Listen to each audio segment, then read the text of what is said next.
Opening hooks that grab your readers' first chapters. I'm Karen Berry with Right Now Editing, where we turn good manuscripts into great books. And I'm Peg Thomas, multi-award winning author and editor, and we are two editors for 5 minutes, and we're back into our we cut off last week because we went too long. So Yeah, we're because back into a we actually chapter. remembered to start the timer on time. And we just didn't realize it was just a big topic. So Yes. last week we talked about your opening sentences, Yeah. specifically for the start of your book, but same rules apply on a chapter by chapter basis. But once you get past that opening line or opening couple of lines, you still have an opening chapter, opening two chapters, and there are some very specific things you need to include in that. So, Peg, what are things that authors need to be including in that, especially that first chapter? Well, as editors, we all look for the GMCs, the goals, motivations, and conflicts. We need to get to know what makes these characters tick so that we can bond with the characters, so that we care about them, so they become real people to us. And That's I one like to thing. tell authors, preferably try to get your character's goal and motivation. She wants to have a two-bedroom apartment. Why? Because she grew up in a one-bedroom house with four brothers and sisters, and she just wants space. But if you can only get one in there, go for the goal or motivation. You don't want to start with the conflict if we don't know what the characters are rooting for first. But if at least you can start with the goal, we know that this character is not going to stop until she finds a two-bedroom apartment. At least we know what she's going for because maybe she doesn't want to tell people quite yet about the poverty she grew up in. But Yeah. at least we understand that she is striving towards something. Now, it's depending on the genre. You may start with the conflict if you're writing a murder mystery or you're writing a thriller or something like that. You may actually get the conflict out before. We won't know how it connects to the character yet, but it can sometimes come out depending on the genre. Also, depending on the genre, if you are writing sci-fi, high fantasies, historical, you need to do some world building in that opening chapter. You need to set the reader in the world of which the story is written. World building, not info dumping. Oh, yes, there's a big difference, isn't Yes. there? And so what I love what how Peg stated it is you need to set the scene. So you are going but that and that's true for any genre. Now if I write contemporary romance, so you know it's going to be contemporary, so I don't need to spend as much time letting Right, you know specifically that this is 2026. As long as you know it's contemporary, you get a right. feel for it. They're going to use smartphones, they're going to be on Wi-Fi. You get the feeling.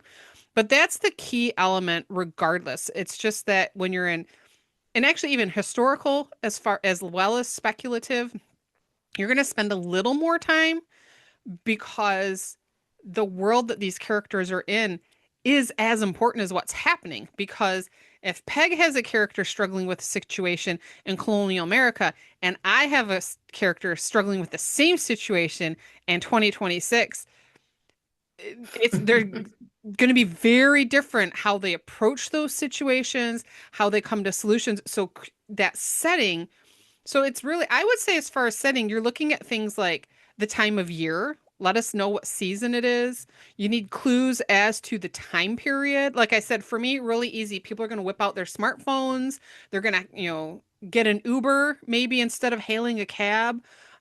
So things like that. So Peg, when you're not because you're not going to tell people, oh, it was this year and the red coats were doing this and we had just won this battle. How do you set the scene for historical? Well, there's usually going to be, because I write a lot of colonial, right? There's going to be cooking on a hearth. There's going to be horses involved. That was their,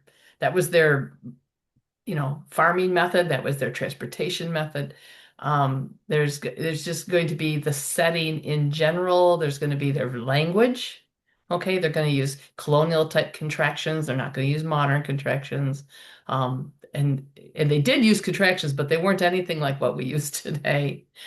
Their manner of dress, as they're pulling on an article of clothing, is going to be different than what we wear today. So we set it in that way. And usually with seasons, I try to either show that with smells or with clothing, if they're putting on their boots. because it's cold, or they're wrapping a scarf around their neck because it's cold, or they open a window and they get the fresh scent of, daffodils or something to clue that it's spring. You don't have to say, it's spring. You can show that. So we're almost out of time. Again? Yeah, again, Oh, it's just flying by. So I guess, the big takeaway for this is going to be whatever time period, find those things that are specific to your time period. Um, to clue, when you start talking about, reading the newspaper to find out about the space race, we're automatically going to know what time period you're in the US. So look for absolutely. those things, drop those clues in. You know who did that perfectly, and people might know this.